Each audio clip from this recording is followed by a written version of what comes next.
Othello by William Shakespeare পরবর্তী অংশ part 3। এর আগের ভিডিওতে আমরা দেখেছিলাম ভেনিসের একজন রিচ সেনাটর হলেন ব্রাবান্সীয়, তার মেয়ে হলো ডেসডিমোনা, যে কিনা খুবই সুশীল এবং সুন্দর, যার জন্য দেশ বিদেশ থেকে অনেক পানি প্রার্থীকারী এসেছিল, কিন্তু তাদের মধ্যে কাউকেই ডেসডিমোনার পছন্দ হয়নি। ডেসডিমোনার পছন্দ হয়েছিল এক মুর ওথেলোকে। মুর মানে হচ্ছে যারা নর্থ আফ্রিকার বাসিন্দা, সেই সমস্ত কালো চামড়ার মানুষদেরকে মুর বলে বলা হতো। তো ভেনিসের একজন সোলজার সেই মুর ওথেলোকেই পছন্দ হয়েছিল ডেসডিমোনার।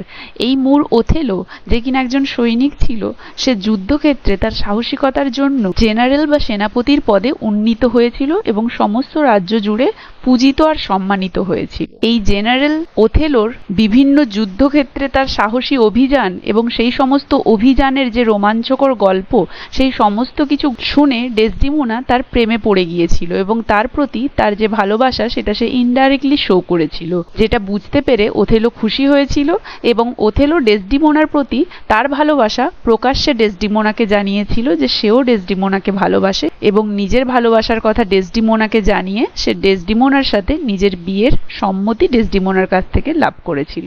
এরপরে দেখো দেয়ার ম্যারেজ, তাদের ম্যারেজ বা তাদের বিয়ে, দেয়ার বলতে ওথেলো এবং ডেসডিমোনার কথা বলা হয়েছে।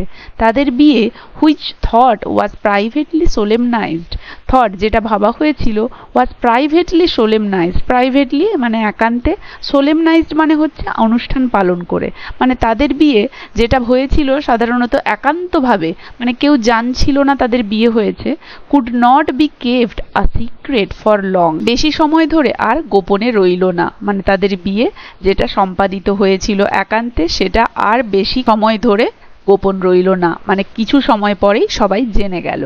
When the news reached ব্রাবান্সীয়, যখন এই খবরটা ব্রাবান্সীয়র কানে পৌঁছলো, ব্রাবান্সীয় কে ছিল? ডেসডিমোনার পিতা বা বাবা। হি অ্যাপিল টু দ্য ডিউক, তিনি আবেদন জানালেন ডিউক অফ ভেনিসের কাছে, and prayed for justice against Othello, এবং ওথেলোর বিরুদ্ধে ন্যায়ের প্রার্থনা করলেন।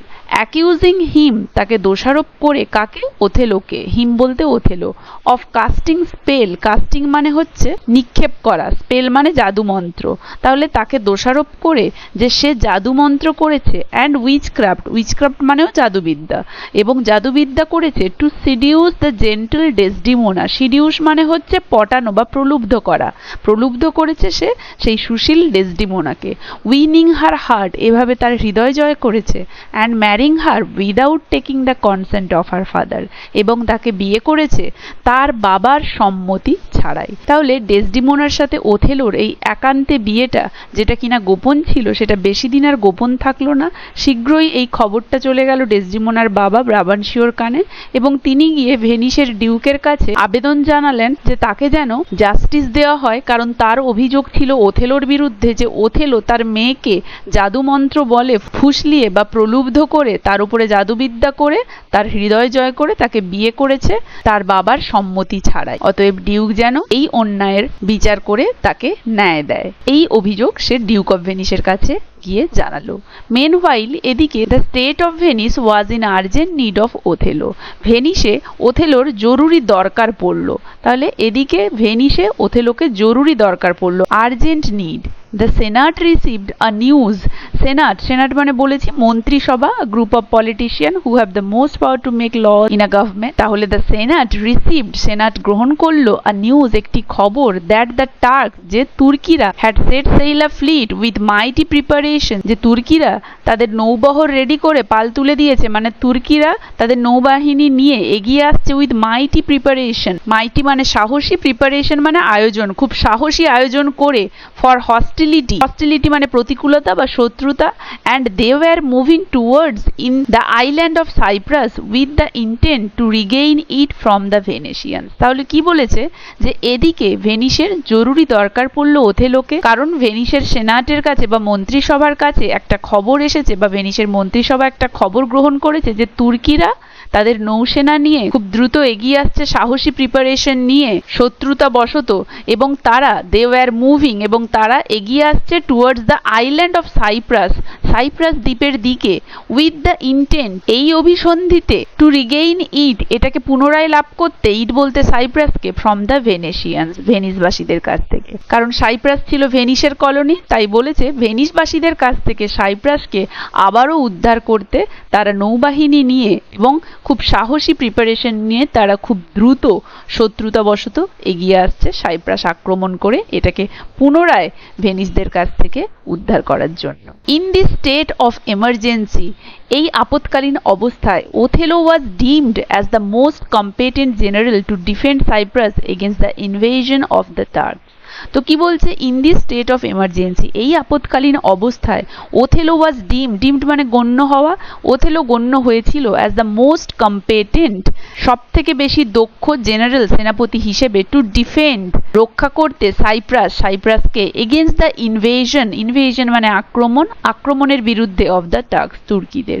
তাহলে এই জরুরি অবস্থায় বা এই আপৎকালীন অবস্থায় একমাত্র ওথেলোই ছিল সব থেকে দক্ষ একজন সেনাপতি বলে গণ্য হয়েছিল, যে কিনা সাইপ্রাসকে এই সময় তুর্কিদের হাত থেকে বা তুর্কিদের আক্রমণের হাত থেকে রক্ষা করতে পারবে। আমরা জানি তুর্কিরা অটোমান এম্পায়ারের অন্তর্গত এবং সেই অটোমান এম্পায়ার সাইপ্রাস দ্বীপকে অধিগ্রহণ করার জন্য অভিযান চালিয়েছিল, এখানে সেটার কথাই বলা হয়েছে।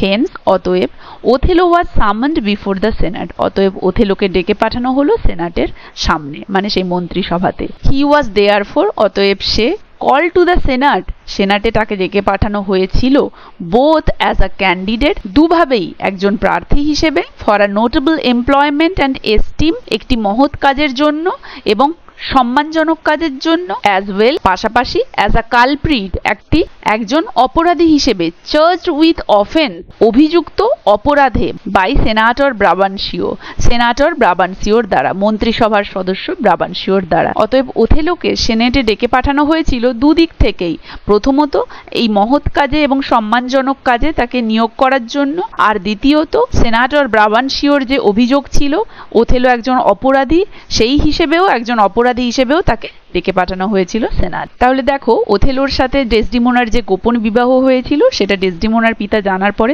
তিনি খুবই রেগে গিয়েছিলেন এবং তিনি এই অন্যায়ের বিচার চেয়ে ডিউক অফ ভেনিসের কাছে আবেদন জানিয়েছিলেন। ফলে ওথেলোকে ডেকে পাঠানো হয়েছিল সেই মন্ত্রিসভায়। এছাড়াও সেই মুহূর্তে তুর্কিরা আক্রমণ করেছিল ভেনিসের কলোনি সাইপ্রাস দ্বীপ অধিগ্রহণের জন্য। সে সময় ওথেলোর থেকে বেশি কোনো দক্ষ কেউ ছিল না যে এই তুর্কি আক্রমণ রোধ করতে গণ্য হয়েছিল বা বিবেচিত হয়েছিল। তাই ওথেলোই একমাত্র পর্যাপ্ত ব্যক্তি বা দক্ষ ব্যক্তি ছিল যে কিনা এই ইনভেশন প্রতিহত করতে পারবে। তাই দুভাবেই তাকে ওই তুর্কি অভিযানের মহৎ কাজটা দেওয়ার জন্য এবং একজন অপরাধী হিসেবে দুভাবেই তাকে সেনাটে ডেকে পাঠানো হয়েছিল। আশা করি এতদূর পর্যন্ত কারো কোথাও বুঝতে অসুবিধে নেই, সবাই ভালোভাবে বুঝতে পেরেছো। ভিডিওটা কেমন লাগলো জানাবে, ভালো লাগলে একটা লাইক আর শেয়ার করে দেবে, আর আমার চ্যানেলটা কাইন্ডলি সাবস্ক্রাইব করে দেবে। এর পরবর্তী অংশটা থাকছে পরের ভিডিওতে।